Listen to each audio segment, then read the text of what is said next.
plan. Again, the volunteers, some of the Cambridge, kind of a chain gang, were pouring out rock here. And 3 of the boys here, I do the, mentioned 6-week apprentice programs for younger people. And they work with 3 stonemasons and 1 master in tile. And I guarantee them 2 things. One is they'll know everything they have to know. They will have to know about stone construction. And the second one is they'll be in really good shape. This young man was skinny. He's now muscle. He was overweight. Now he's down. He was in good shape, and now he's stronger than ever. See the expressions on these guys. It's just a great community. This young man came up last spring and helped us, and he wanted to go to the top of the building on his own power. And he was paralyzed from the waist down, basically numb from the waist down. So he literally crawled up the stairs to get to the top. And this is what this center is about. It's about utilizing your best talents, your spirit, putting it all together, and getting to the place where you want to go, where most people say you can't go. And this young man was a total inspiration for me. At that time, I wasn't there, but I heard about it and I saw this picture, and it really gave me, I was so inspired by him.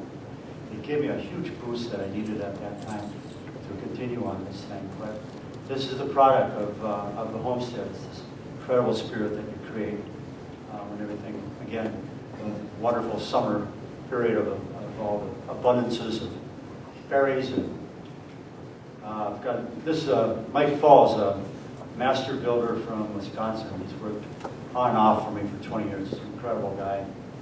He loves the cold weather. He doesn't work up in the summer. He doesn't like heat at all. This is my cat. It's called King of the Road.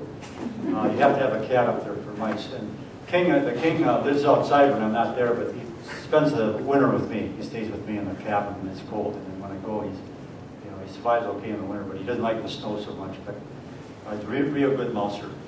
A couple of my friends here, Winona LeDuc, you might know her, and Lisa Ringer, a woman from this area actually. Kevin Kling, you know Kevin from NPR.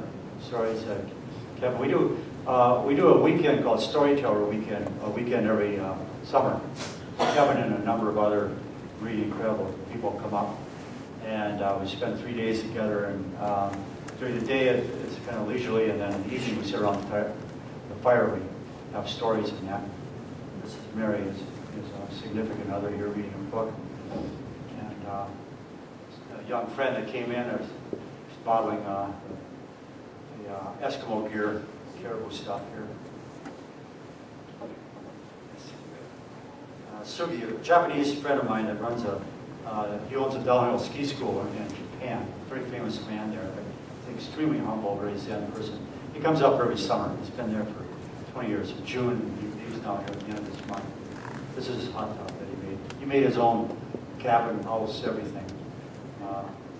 3 of the women that are working with me on the business plan. I'm in the stage now doing the business plan and the legal part of it. I'm working on the nonprofit structure. And, these 3 women are advising me on that. And I work together. Peter Holstrom is another good friend of mine, great writer, going over our thoughts. And I'm trying to, the hardest thing is to articulate your vision and your purpose in that. I'll sit down and try to do that sometime, especially a complicated project like that. So within another half a year, I'll have it down to the point where I could give it to you on a short piece of paper. And let me see. We've got a couple of minutes here. I'm right on time. This was a video. I'm just beginning to really see the world for what it is, and I'm enjoying the world tremendously. And I have great peace, and I have a lot of hope and faith in people, and we're facing an incredible crisis, but I like crises. That's where things come to a head. I didn't think the global warming would come so quickly. I knew it was coming, but it happened so fast, and I'm actually glad that I'm around at this crisis point. And in fact, I think my life came to this point. I think for everything I did in my life was for what I'm starting to do now through the foundation, and hopefully that I can do in policy and to put the brakes on our carbon dioxide that we're putting into the atmosphere. All along, I wanted to run a nonprofit around the environment center in Ely, Minnesota. I need to do this because the Arctic is melting, it's warming up, and I'm in a position to bring about an awareness, maybe make some changes in policy about carbon emissions. And all my life I saw expeditions as a way of increasing your awareness of the world, and I think the expeditions has really helped me to get grounded. I've been humbled a number of times, but I'm also a good student. I've always studied currents, oceans, and able to put together these things. So something like global warming was obvious to me in the late 60s.